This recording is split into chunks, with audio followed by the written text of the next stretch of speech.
रात गहरी थी। राजमहल के प्रांगण में सिर्फ दीपक की लौ कांप रही थी। चारों ओर सन्नाटा पसरा था। चंद्रगुप्त मौर्य अधीर होकर टहल रहे थे और उनके सामने बैठे थे आचार्य चाणक्य। चाणक्य की आंखें बंद थीं, जैसे संसार से कटे हुए हों।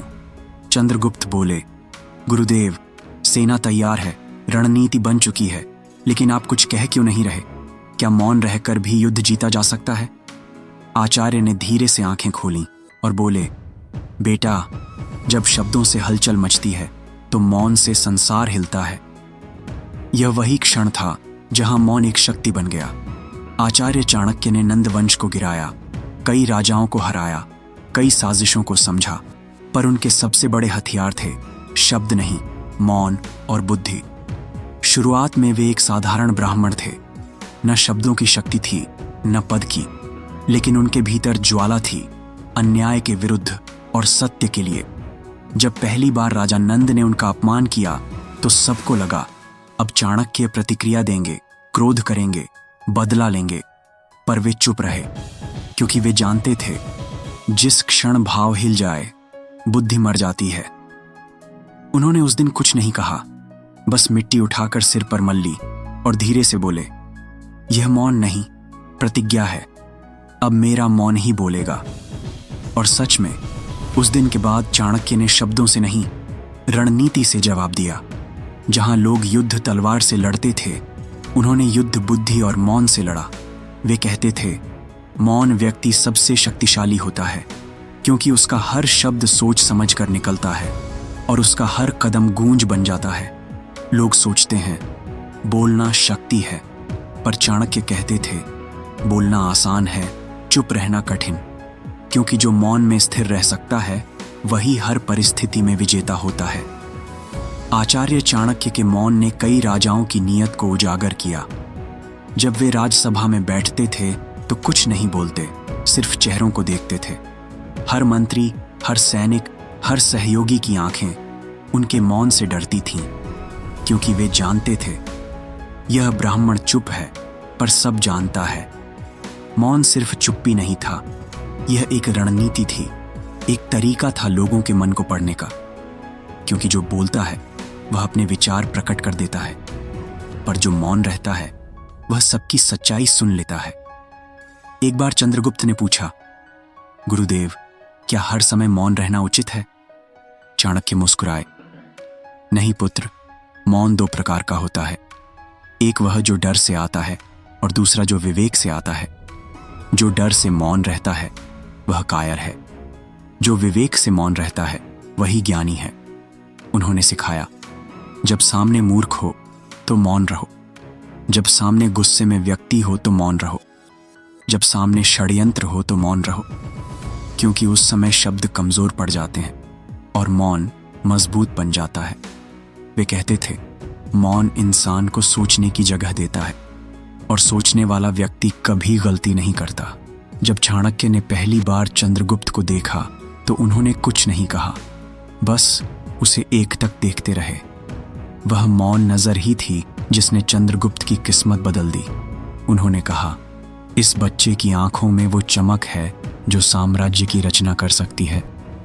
फिर शुरू हुई मौन से रणनीति की कथा, जहां एक ब्राह्मण बिना सेना, बिना शक्ति, सिर्फ मौन और बुद्धि से साम्राज्य रचता है। समय बीता, युद्ध हुए, धोखे हुए, राजनीति ने कई चेहरे दिखाए, लेकिन चाणक्य हर बार चुप रहे, क्योंकि वे जानते थे जो बोल देता है वह योजना खो देता है, जो चुप रहता है वह योजना बना लेता है।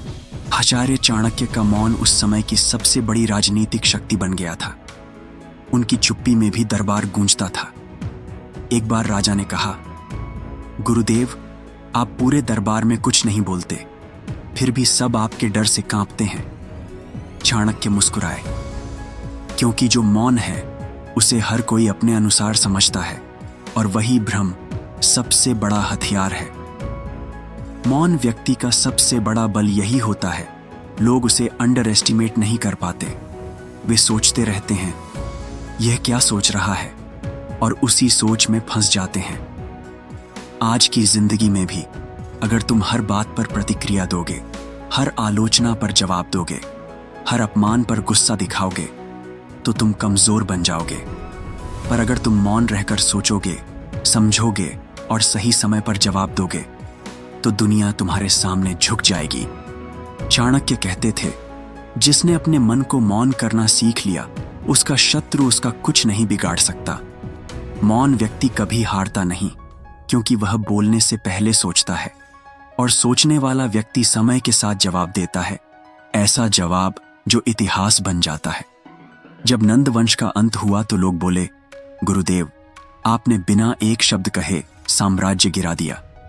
चाणक्य ने बस इतना कहा, बात तब कहो जब तुम्हारे शब्द परिणाम बन जाएं, उससे पहले मौन ही सबसे बड़ा उत्तर है। उनका हर मौन एक योजना थी, हर चुप्पी एक संकेत थी, और हर मुस्कान एक भविष्य का संदेश। वे सिखाते थे, यदि तुम बोलना जानते हो तो तुम प्रभाव डाल सकते हो, लेकिन यदि तुम मौन रहना जानते हो तो तुम नियंत्रण कर सकते हो। कभी कभी मौन व्यक्ति ही सबसे बड़ा वक्ता होता है, क्योंकि उसकी चुप्पी में 1000 बातें छिपी होती हैं। मौन की शक्ति सिर्फ राजाओं के लिए नहीं, हम सबके लिए भी उतनी ही जरूरी है। जब कोई तुम्हारा अपमान करे, मौन रहो। जब कोई तुम्हें कम आंके, मौन रहो। जब कोई तुम्हें उकसाए, मौन रहो, क्योंकि मौन कमजोरी नहीं, संयम है, और संयम वही रख सकता है जो भीतर से मजबूत हो। आचार्य कहते थे, जो मौन रहना जानता है वह अपनी ऊर्जा बचाता है, जो हर बात पर बोलता है वह अपनी शक्ति खो देता है। आधुनिक दुनिया में लोग सोचते हैं, अगर हमने जवाब नहीं दिया तो लोग हमें कमजोर समझेंगे, पर असली ताकत उस इंसान में होती है जो मुस्कुराकर आगे बढ़ जाता है, क्योंकि उसे पता है हर आवाज जवाब नहीं मांगती, कुछ आवाजें सिर्फ अनसुनी की जा सकती हैं। आचार्य चाणक्य का मौन एक कला था।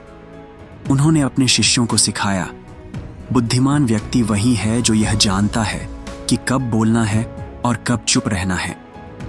एक दिन एक विद्यार्थी ने पूछा, गुरुदेव, मैं कब बोलूं? चाणक्य ने कहा, जब तुम्हारे शब्द किसी को चोट न दें बल्कि सच्चाई प्रकट करें।